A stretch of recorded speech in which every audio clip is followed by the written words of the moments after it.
Good day. It is April the 27th, and today we continue in John 19, doing verses 17 through 19, and Proverbs 27. Remember, if you'd like to be tagged when I post these videos, or if you want to make any comments, suggestions, complaints, or whatever you want, you can reach me through 810-242-2997. It's 810-242-2997. You can call, text, leave a message, whichever you like. Begin John chapter 19, starting at verse 17. And he, bearing his cross, went out to a place called the place of a skull, which is called in Hebrew Golgotha. 18. Where they crucified him, and two others with him on either side, and Jesus in the center. 19. Now Pilate wrote a title and put it on the cross, and the writing was, Jesus of Nazareth, the King of the Jews. Verse 17. And he, bearing his cross, went out to a place called the place of a skull, which is called in Hebrew Golgotha. He's bearing the cross for himself. This is before he got help. And the place is just outside the city, probably within 200 yards, close to the gardens and the tombs. And close to the main north road. It's a public place where lots of people can see. That's the whole purpose of a crucifixion. Well, that's one of the purposes of the crucifixion, I should say.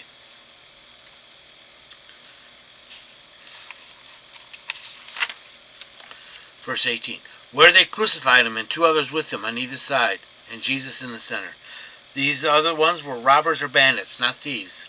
Robbers and bandits use violence. They're probably also rebels, charged with the same thing that Barabbas was charged. And Jesus was there in the middle, and he had one on each side like an honor guard, really mocking.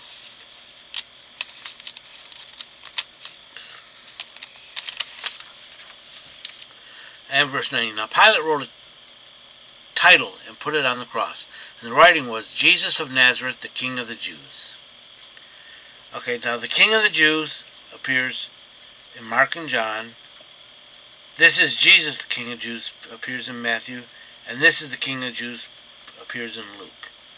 Well, so they all wrote something, and he did this, and you're going to find that out more tomorrow, to stick one in the eye of the Jewish leaders. Proverbs 27. Boast not thyself of tomorrow, for thou knowest what the day will bring forth. You can't guarantee your next breath, much less tomorrow. 2. Let another man praise thee, and not thine own mouth. A stranger, not thine own lips. Don't brag on yourself. Let others brag for you. 3. A stone is heavy and sand weighty, but a fool's vexation is heavier than they're both. 4. Wrath is cruel and anger overwhelming, but who is able to stand before jealousy? 5. Better is an open rebuke than love that is hidden. It's better to tell someone they're wrong right away than to hide your love for them.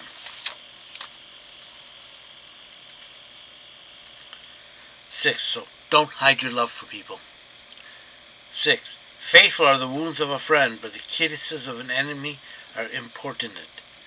That's like the kisses Judas gave in the garden. They're supposed to be friends, but they weren't friendly. 7. The full soul loatheth the honeycomb, but the hungry soul eateth bitter every thing sweet. That is sweet. When you're full, nothing looks good, but when you're starving, everything looks good. 8. A bird that wandereth from her nest, so it is man that wandereth from his place. They're lost. 9. Ointment and perfume rejoice the heart, so the sweetness of a man's friend by hearty counsel. Just and good counsel brings joy. 10. Thine own friend and thy father's friend forsake not, neither go into thy brother's house in the day of calamity. Better is a neighbor that is near than a brother far off. Yeah. 11. My son, be wise and make my heart glad, that I may answer him that taunteth me. 12. A prudent man seeth the evil and hides himself, but the thoughtless pass on and are punished. Because prudent man goes, I better get out of the way. The thoughtless, not so much. 13. Take his garment that is surety for a stranger, and hold him in pleasure as surety for an alien woman or a man. In other words, if you don't know what you're guaranteeing or the person you're guaranteeing something, get collateral. 14. He that blesses his friend with a loud voice rising early in the morning should be counted to him, curse to him, because it's boastful and annoying. 15. A continual dripping on a very rainy day and a conscientious woman are alike. He would hide her, hideth the wind, and the ointment of his right hand betrayeth itself. Yeah, they're so obvious you can't hide them. 17. Iron sharpeneth iron, so a man sharpeneth the countenance of his friend. Friends, keep each other sharp. 18. Whoso keepeth a fig tree shall eat the fruit thereof, and he that waiteth on his master shall be honored. 19. As in water face answereth faith, so the heart of a man to man.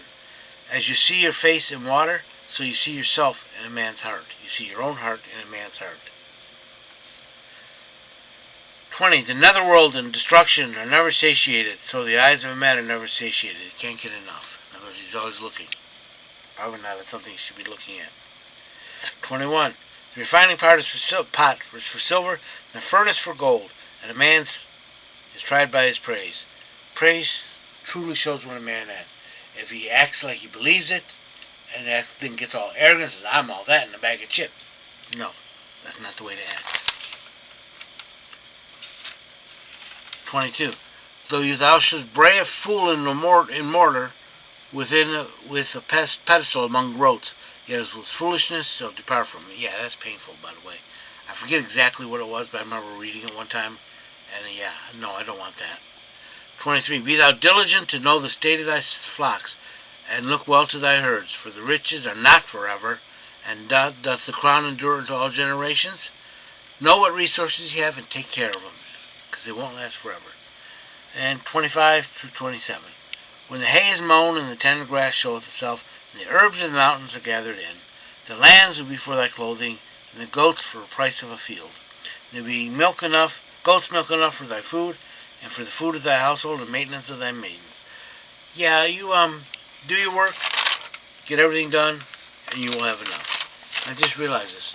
Proverbs 27 has 27 verses. I just thought it was kind of neat. Remember, if you'd like to be tagged when I post these videos, or if you have any questions, comments, concerns, suggestions, complaints, or anything else, you may reach me through 810-242-2997. That's 810-242-2997. You can call, text, leave a message, whichever you like. Remember, Jesus loves you, and so do I.